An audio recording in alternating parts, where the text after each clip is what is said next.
మందిరానికి సహాయం చేస్తున్నారు, ఇంకా చేయబోతున్నారు. ప్రతి ఒక్క కుటుంబాన్ని కొన్ని దీవించి ఆస్వాదించండి తండ్రి. మాలో ఉంటున్న ఒడదొడుకులు, మాలో ఉంటున్న తొందరపాట్లు, మాలో ఉంటున్న గొడవలు, ఈ పొందలు ఎరుకలన్నిటిని వాటినన్నిటిని మాలోంచి తీసుకుని బలపరచండి. సాతన బలపరుస్తుంటుండగా, సాతన నశింపచేస్తుంటుండగా వారి ఆలోచన పసిగట్టలేని వారిగా ఉంటున్నాము ప్రభువా. మేము నీ బిడ్డలను నీ వల్ల జీవించే భాగ్యాలకు దయచేయమనుచున్నాము తండ్రి. ఉదయకాలంలో పరిశుద్ధతను గురించి మేము తెలుసుకుని ఉంటుండగా ప్రభువా, అలాగే తండ్రి నేటిగా ఈ యొక్క సమయంలో ఐక్యత కలిగి, ప్రార్థన ఐక్యత కలిగి జీవించే భాగ్యాలకు దయచేయమనుచున్నాము తండ్రి. జ్ఞానాన్ని తెలివితేటలు వివేచన వివేక బిడ్డగా సమకూర్చండి తండ్రి. సౌండ్ సిస్టర్ని మీరు జ్ఞాపకం చేసుకోండి ప్రభు.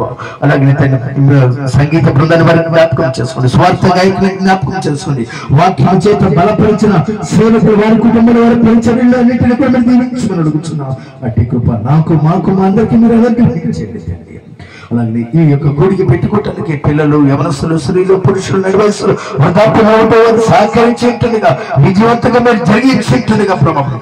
ఈ యొక్క వర్షాలు మాకు ఏవి అడ్డు కాదు ప్రభు.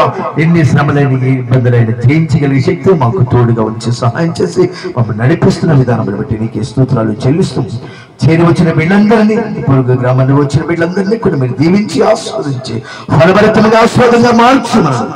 యేసునామములో అడిగి వేడుకొనుచున్నాము తండ్రి. మన తండ్రి అయిన దేవుని ప్రేమ, కుమారుడైన యేసుక్రీస్తు వారి యొక్క కృప, పరిశుద్ధాత్మ సహవాసము ఇప్పుడు పరిశుద్ధులకు సంఘములకు చేరవచ్చిన బిడ్డలందరికీ, గ్రామానికి, అలాగే పరిశుద్ధులందరికీ నీ కృప నిత్యము తోడై ఉండి నడిపించబడునుగాక. ఆమేన్. ఆమేన్.